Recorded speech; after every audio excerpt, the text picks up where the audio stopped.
Hello and welcome to 15 Minute Game. My name is Tony and don't forget to hit that like and subscribe button for more videos. Hello fellow citizens and welcome back to the channel. It's Inside Star Citizen time. This week we're having a look at gas clouds and some active feature team action. So without further ado, let's crack straight into it. So, gas clouds, space is a bit flat and boring as we know, and anyone who's been in the verse has probably noticed that. Yes, you can get out, but there's not too much going on outside of where the planets are and stuff. So they've been looking at some spacescaping. That is really hard to say. I've messed up a few times. So what we're looking at on screen now is a child gas cloud, which is one of the ways they want to add depth to the travel around the verse. They're using a program called Houdini. They then make it on there, they then import it into the engine, and that's when they can add the light in and make it a bit more interesting and some of the particle effects and see how it works inside engine. There's light and dark areas. Light areas are where it's hotter. Dark areas is usually further away and where it's a bit cooler. When light passes through the gas, it will add tint. So if there's an asteroid, it might add a bit of red tint onto it when the light has passed through all the gas. And each child has a parent. The parent is massive and it will contain a number of smaller children. So when you're outside of the area, you'll see the parent. And then when you go inside, that's when you'll see the individual children around it. And I think you'll agree just by looking at it, how amazing does that look? It looks incredible. So yeah, I can't wait to see that into the verse.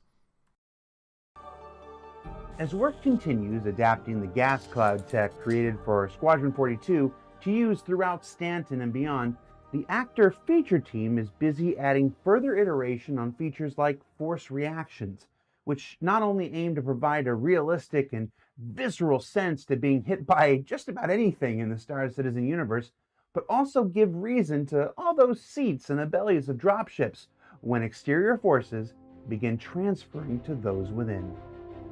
Next up is the active feature team, and thank you for Jared for that nice little introduction there. I always like to leave him in, just because he speaks so well about it. So this is looking at force reactions, which is adding more impact and knockdown damage. So depending on the weapon and how far away you are, will impact the damage and reactions. So if you're far away from a pistol, you'll get knocked a little bit. If you're a bit closer, you'll get knocked a little bit more, is the basics of it. As we can see here, the shotgun, if you're far away, it'll just pep you, so you'll get lots of impacts, but nothing too strong. However, if you're up close and personal, you'll get knocked down. If you get hit by a rocket, you'll fly sideways. As you can see there, you get knocked down. Force reaction distances, they want to set at a maximum of 3 meters. I'm not sure why. That doesn't seem very far, but I guess that's what they're setting. They then looked at knocking down from a great height. So what happens when you're on a ledge and get knocked down? Where do you go? How do you fall? That sort of thing. So as you can see, it falls down on there. Grenade tossing will add camera shake if you're outside of the area of impact, so you'll just see the camera shake a little bit.